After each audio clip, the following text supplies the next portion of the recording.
Esta viagem começa na região espanhola da Andaluzia, onde encontra-se a segunda maior cordilheira da Europa, localizada no Parque Nacional de Sierra Nevada. De lá, ela segue para o primeiro castelo construído em estilo renascentista fora da Itália, em meio aos vilarejos brancos e fortalezas das montanhas. Seguindo até a província de Almeria, a viagem passa pelo único deserto europeu, Tabernas. O passeio do deserto chega no Velho Oeste americano, bem aqui, no meio da Espanha. O destino seguinte é a cidade de Almeria, lar do chamado Mar de Plástico. A rota continua para a costa sudeste e os vilarejos de sua paisagem vulcânica. A viagem termina em La Manga, famosa por suas acomodações de luxo e campos de golfe de nível mundial.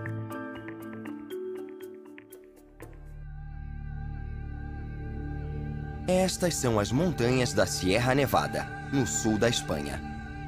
Com mais de 20 picos acima de 3.000 metros, é a segunda cordilheira mais alta da Europa.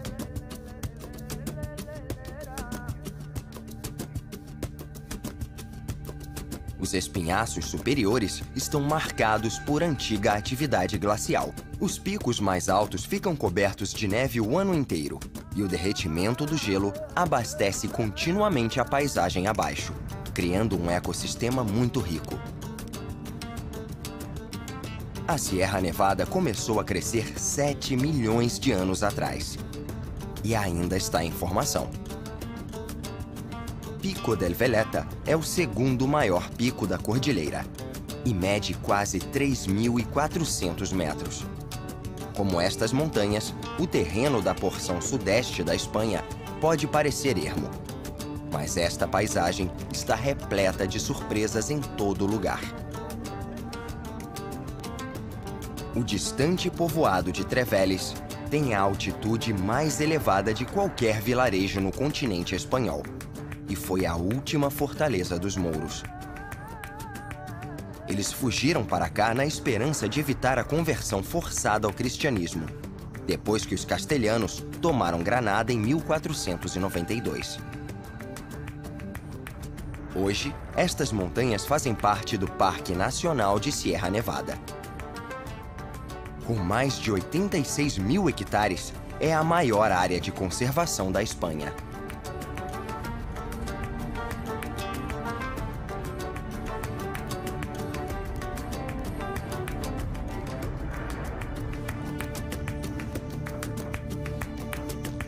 Estas montanhas já foram cobertas de geleiras, mas elas não escaparam dos efeitos do aquecimento global. A última geleira derreteu no início do século XX. O vilarejo de La Calahorra fica no Planalto Marquesado, no contraforte norte da cordilheira. Depósitos ricos em minério de ferro dão à paisagem essa cor de ferrugem. No vilarejo está uma fortaleza impressionante, que foi palco de uma história de amor e devoção. O Castillo de la Calahorra. O castelo está situado no local do Forte Mouro original que se rendeu ao Cardeal Mendoza, um aristocrata cristão do fim do século XV. Ele, por sua vez, deu o castillo a seu filho bastardo, Dom Rodrigo, o primeiro marquês de Senete. Mas sua ilegitimidade foi sua derrocada. Quando ele se casou secretamente com Maria de Fonseca, após o pai se recusar a dar seu consentimento, ele foi preso e Maria foi enviada para um convento. Depois da morte dos pais de Maria, ele foi solto da prisão em 1506, e os dois voltaram a ficar juntos. A fortaleza antiga foi derrubada e reconstruída sem poupar nenhum centavo.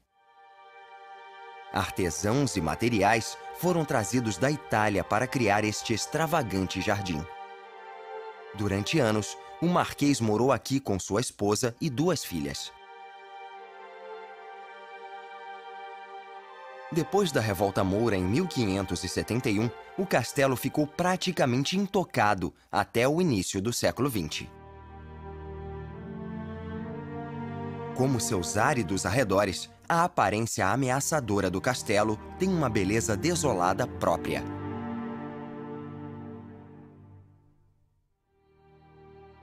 Seguindo pelos contrafortes nortes de Sierra Nevada, encontra-se o vilarejo remoto de Dólar. Como a maioria das cidades andaluzes, Dólar começou como uma fortaleza medieval na precária fronteira entre os reinos cristão e mouro. Com uma história rica, o vilarejo, hoje com 610 habitantes, manteve muitas de suas tradições antigas. Mesmo assim, o mundo moderno encontrou um jeito de chegar a esta paisagem. A autovia A92 é a maior rodovia regional do país. A rota começa em Sevilha e segue para o leste através de Almeria, concedendo acesso a esta região, que antigamente estava isolada. A intenção era comemorar a Exposição Universal de Sevilha em 1992.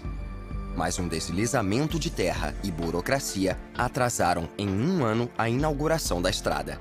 E a polêmica não parou por aí. Alegações de corrupção levaram a um escândalo e a acusações criminais contra o antigo diretor rodoviário de Andaluzia.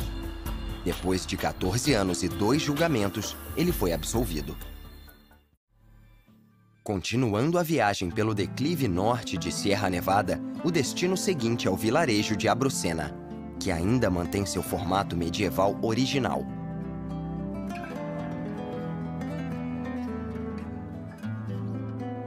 Abrucena prosperou no século XVIII graças ao comércio de madeira. Mas a superexploração levou a um lento declínio nos 200 anos seguintes. Um crescimento recente da agricultura e do turismo ajudaram a economia. Saindo de Sierra Nevada, este fértil vale na fronteira do parque lembra como esta região árida pode ter uma beleza surpreendente. Sobreviver nestas difíceis condições ambientais depende de força e adaptabilidade. Algo que os habitantes do vilarejo de Nascimento bem sabem. A agricultura sempre foi central à economia da cidade. Os vinhedos, responsáveis pela prosperidade no século XIX e no início do século XX, foram substituídos por plantações de cevada. Mas a tradição agrícola continua. O turismo rural ainda não chegou a Nascimento e o vilarejo permanece com um ar de autenticidade.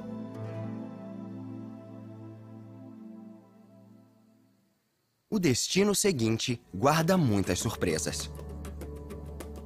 O deserto de Tabernas. É o único deserto no continente europeu. E apesar de parecer inabitável, este terreno tem um ecossistema rico e diverso. Tanto que Tabernas foi designado uma região de proteção especial. Ele também é famoso pelo azeite de oliva. As temperaturas são consistentes ao longo do ano, o que garante condições excelentes para o florescimento das oliveiras. Quando as montanhas da Sierra Alhamila saíram do mar 7 milhões de anos atrás, um enorme lago de água salgada foi formado. Com o tempo, o lago desapareceu, mas deixou para trás um vislumbre fascinante da rica história geológica do sul da Espanha.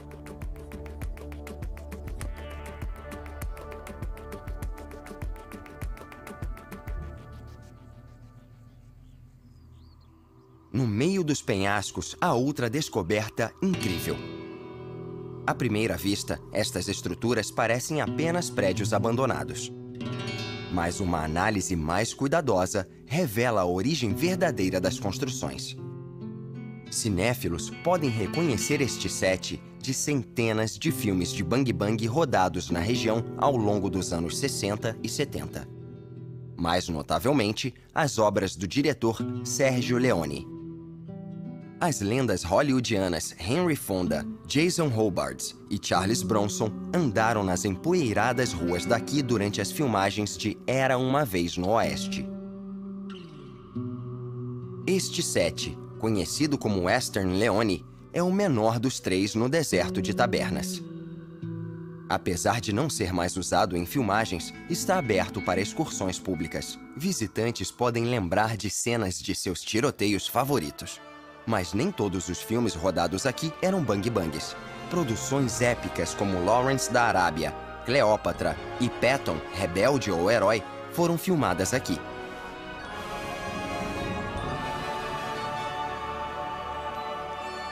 Mas, sem dúvida, a região é mais associada aos filmes de faroeste da época. Sérgio Leone escolheu esta parte da Espanha pela sua semelhança com o Velho Oeste norte-americano, e inúmeros outros diretores imitaram. Este forte de madeira faz parte do set chamado Forte Bravo ou Texas Hollywood. No auge, muitos habitantes locais eram contratados para sequências com figurantes e cenas de ação. Dublês e figurantes ainda contam histórias das inúmeras vezes em que foram baleados aqui.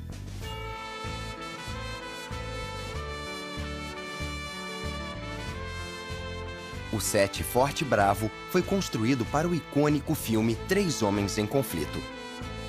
O último de uma trilogia de sucesso que deslanchou a carreira cinematográfica de um jovem ator chamado Clint Eastwood. Hoje está aberto para o público e tem um salão completo e em funcionamento, assim como um pequeno zoológico. O set e a locação ainda são usados para filmagens, mas trabalhar nas condições brutais do deserto não é fácil. A temperatura pode chegar a 47 graus no verão. Quando produções cinematográficas começaram a vir para o deserto de Tabernas, chegar a estas locações remotas era muito difícil. A penosa viagem levava 9 horas e meia saindo de Madrid. Hoje, com a autovia A92, as pessoas só passam metade desse tempo na estrada. O último dos 3 sets em Tabernas é o maior e mais famoso. Visitantes podem assistir a um show de bang-bang como o último tiroteio de Jesse James. O Oasis, ou Mini Hollywood, também conta com um zoológico, um parque aquático, jardins exuberantes e 2 museus. Comprado por atores locais, depois por um grupo de investimento hoteleiro, o set foi transformado em um parque temático. Mais de 400 filmes foram rodados nos 3 sets do deserto de Tabernas. E as pessoas da região simpatizaram com essa herança moderna singular. Com títulos como Por um Punhado de Dólares e Por uns Dólares a Mais, estes filmes redefiniram não só um gênero cinematográfico, como a cultura de Tabernas durante décadas.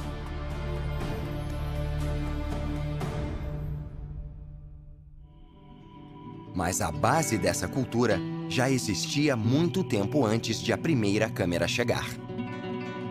O Castelo de Tabernas lembra a todos do passado antigo da região.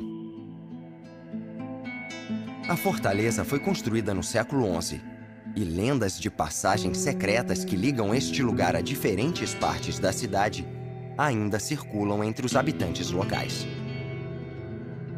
A estrutura ocupava originalmente a colina inteira, e as ruínas vistas hoje são apenas um indício de sua antiga glória.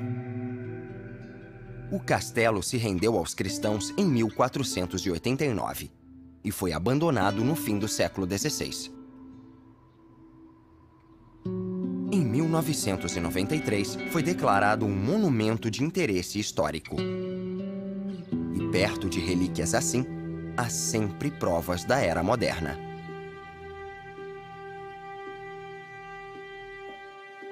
Esta é a plataforma solar de Almeria. Ela é uma das primeiras instalações de energia solar na Europa e mostra como a história da Espanha está entrando em uma nova era. O país está em 4º lugar no mundo todo em relação à tecnologia de energia solar.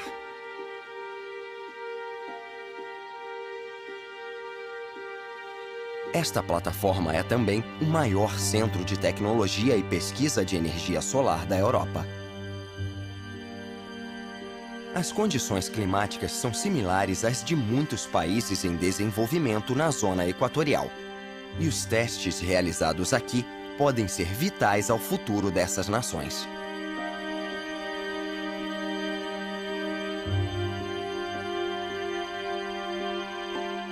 Continuando a viagem, é hora de seguir 30 quilômetros ao sul, passando pela Sierra Alhamila em direção à costa.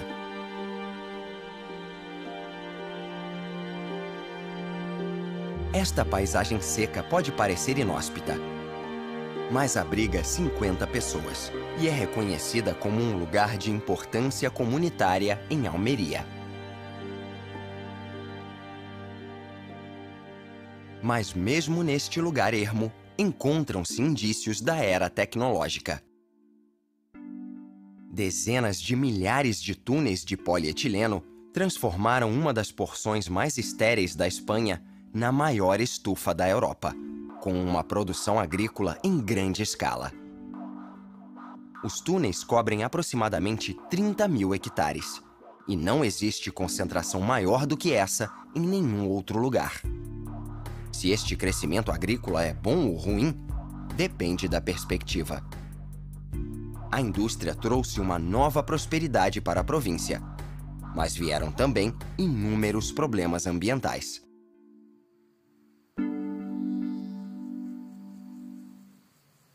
O clima na costa e nas montanhas é instável. Até agora, o céu estava limpo e claro. Mas é hora de uma mudança drástica. Tempestades estão chegando, e as montanhas ficam obscurecidas pela névoa que vem do litoral sudeste da Espanha, a costa de Almeria.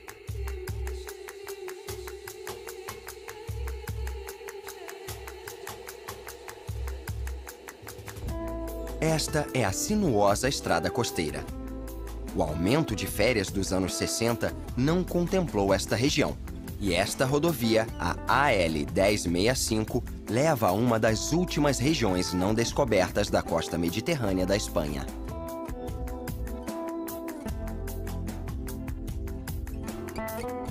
Ela começa no vilarejo de Vilaricos e segue pelo litoral rochoso, atravessando El Calón até os arredores de San Juan de los Terreros.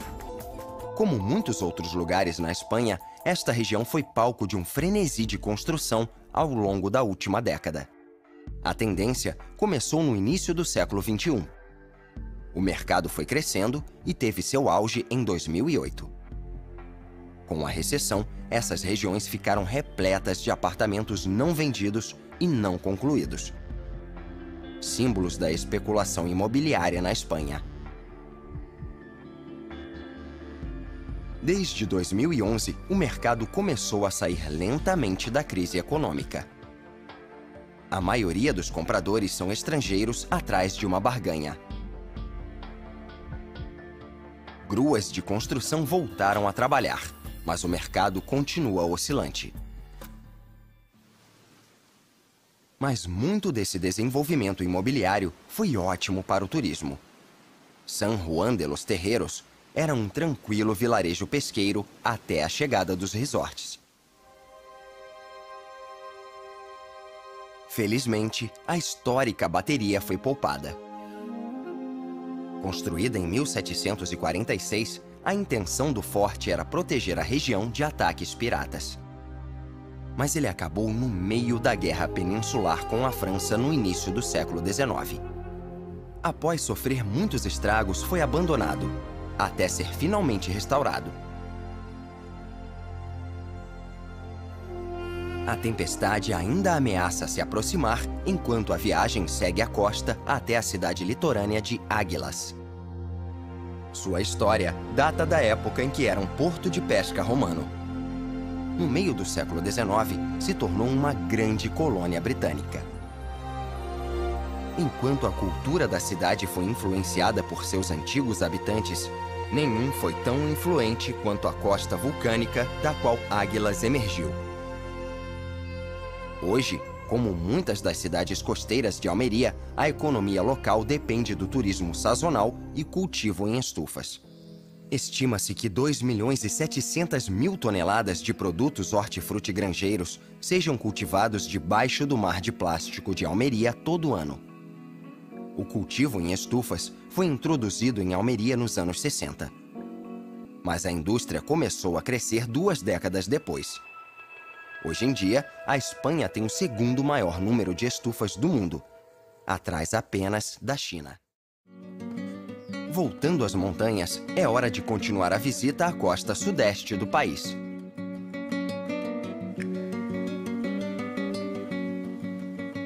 Os picos e colinas rochosas foram formados de camadas de lava resfriada, que cobria os cumes à medida que subiam do mar.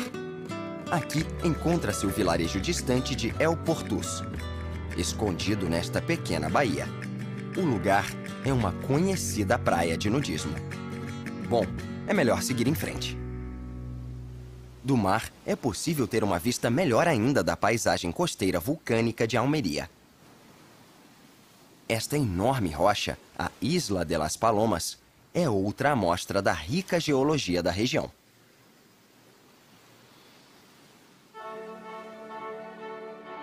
Um jeito luxuoso de ver a costa é do Convés do Liender. É um dos maiores superiates do mundo disponíveis para aluguel. Sua aparição mais notável foi em uma Copa Especial de Superiates ocorrida na costa sul da Inglaterra. Foi uma homenagem à comemoração do Jubileu de Diamante da Rainha Elizabeth em 2012. O Liender recebeu a rainha no último dia da regata.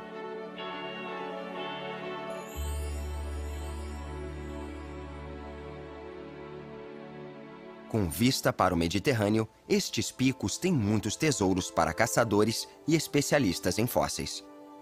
Paleontólogos descobriram pegadas fossilizadas de animais de 11 milhões de anos atrás. Esta costa tem uma história extensa de mineração que data da época dos fenícios e dos gregos antigos. Escondido atrás das montanhas, Atamaria era um pequeno vilarejo de mineradores, fazendeiros e pastores. O primeiro trator só chegou à cidade no fim dos anos 50. Mas tudo isso mudou drasticamente em menos de uma década. La Manga começou como um resort exclusivo onde donos de propriedades também eram acionistas. As instalações tinham reserva apenas para 3.000 membros e seus convidados. Hoje, La Manga se expandiu para além da visão original. Os apart-hotéis em Las Lomas estão entre as instalações disponíveis para aluguel. O resort também oferece casas particulares para férias e aluguel por temporada. Quase não há vestígios do antigo vilarejo de Atamaria, e La Manga se tornou um dos melhores resorts da Europa.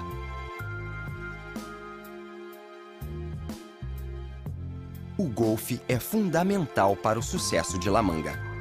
Os primeiros campos foram construídos em 1971, e 2 anos depois, o lugar recebeu o Aberto da Espanha. Hoje, o local conta com 2 campos completos, com um total de 14 lagos, 200 bunkers e 36 fairways e greens. Visitantes podem achar que estes são apenas jardins, já que mais de 300 palmeiras ornamentam os buracos. Mas o golfe não é a única atividade recreativa disponível. As quadras para praticar tênis em La Manga chamaram a atenção de muitas organizações profissionais, servindo como base de treinamento no inverno e recebendo torneios de prestígio. Este resort representa outra descoberta inesperada e surpreendente escondida na paisagem árida mais linda. É o lugar ideal para encerrar esta jornada.